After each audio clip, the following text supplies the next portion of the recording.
11 years old. Now, where does smartness come from? This is the big nature versus nurture question.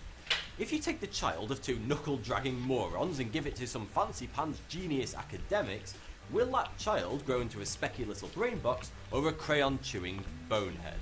We used to think that the balance was more even between the two factors, but as more evidence appears, we see that genetics is by far the most important factor in how smart a child can become.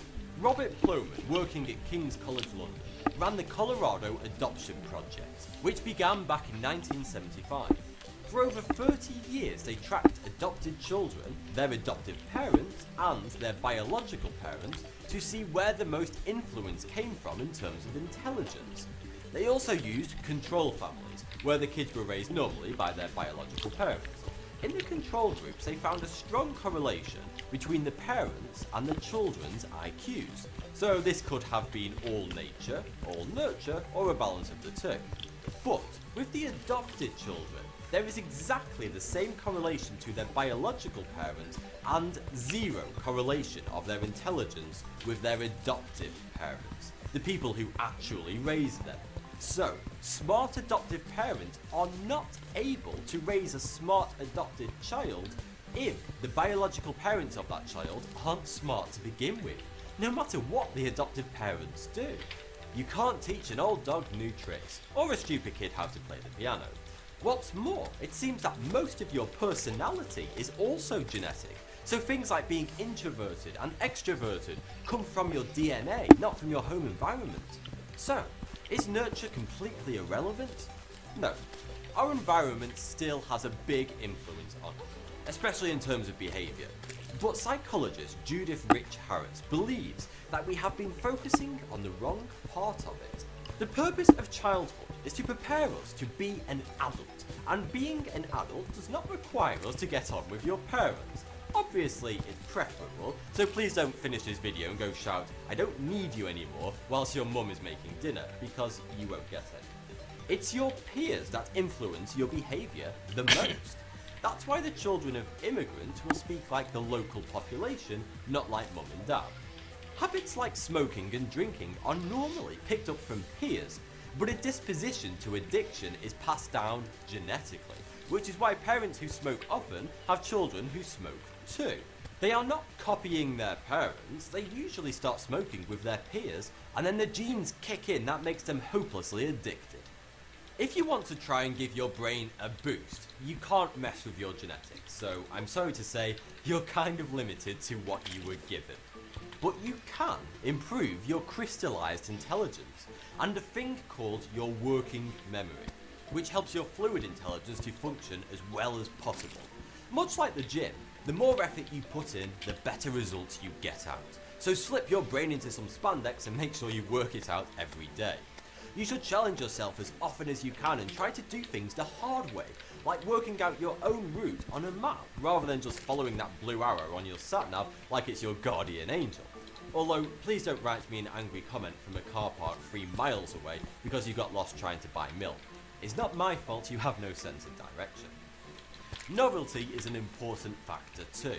If you always watch the same show, sit in the same chair and eat the same dinner, then not only do you really need to clean your sofa, but your brain is not getting the new inputs it needs to learn more. Try taking a different route to school or work, and try and learn a new skill like origami or knitting or whatever the hell this is. The easiest way to get novelty is by networking, either in the real world or online. Other people's ideas may often be weird, terrifying or confusing, but they will enable you to build new ones of your own.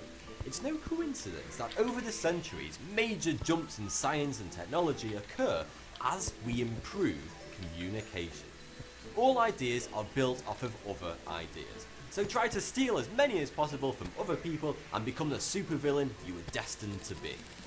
Finally, for those of you who find learning a struggle, there is light at the end of the tunnel, but that may be because they just turned up the voltage too high and you're being electrocuted.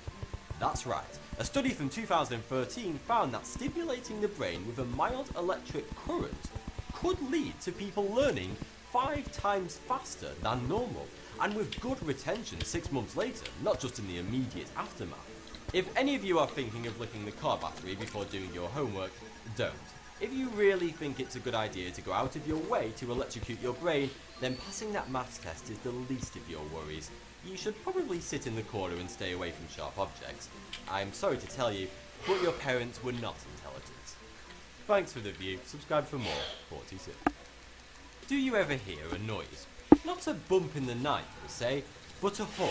You'll probably pass by and think nothing more about it. But this is the smallest town in all of America, with a grand population of just one.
Welcome back to Steven Suptic's Large and in Charge experience. Today we have the Kill Me mugs that are available right now in the link in the description. Figured I'd mention that before everything gets going. And I only made 250 of them, which is not a lot. Last time they sold out in a matter of hours, so I recommend getting on that today. If you're planning on ordering one, do it now. But without further ado, let's watch some scary-ass videos. I have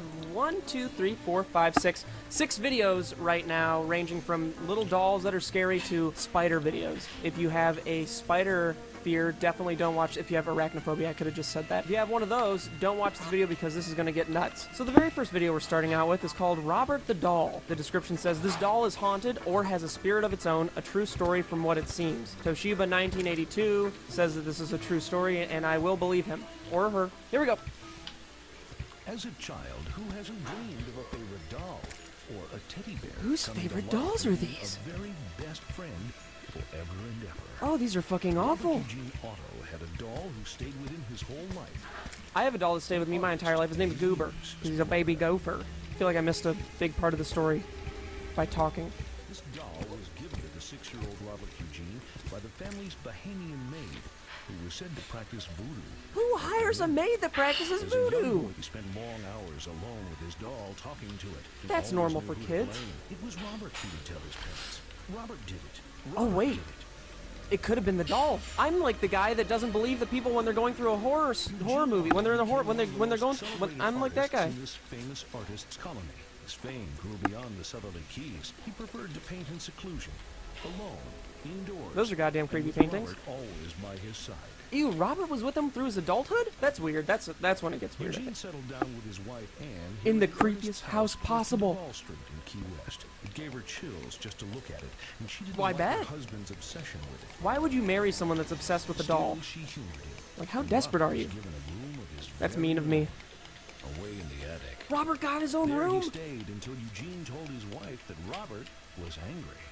What the and fuck? demanding a room with a view. I hate them all. Does she have Stockholm Syndrome? Robert was seated at the window looking out over the street. I don't see another explanation. Children on their way to school said they saw Robert through the windows, moving about the turret room, glowering at them. Glowering, that's a new word for me.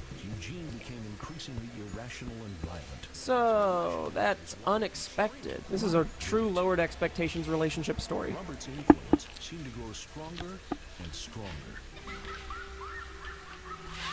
Kids are creepy. Sometimes they said that he looked like pure evil. What does that look like? The new owners discovered him soon after moving in. Gross. It was something they definitely didn't want. Yeah, in throw that their bitch out, dude. What happened to where's Robert now? Here, awaiting visitors in the East Martello Museum, Fuck being the night guard in that museum. a psychic investigator said that Robert's soul is slowly dying, his hair turning white as he grows older. Wow, that could just be old age of a Notice material his house possession. where Rob stay a night, if you will. Where is this place? I should actually go to this place. That would be really cool. Let's see, how far away is it?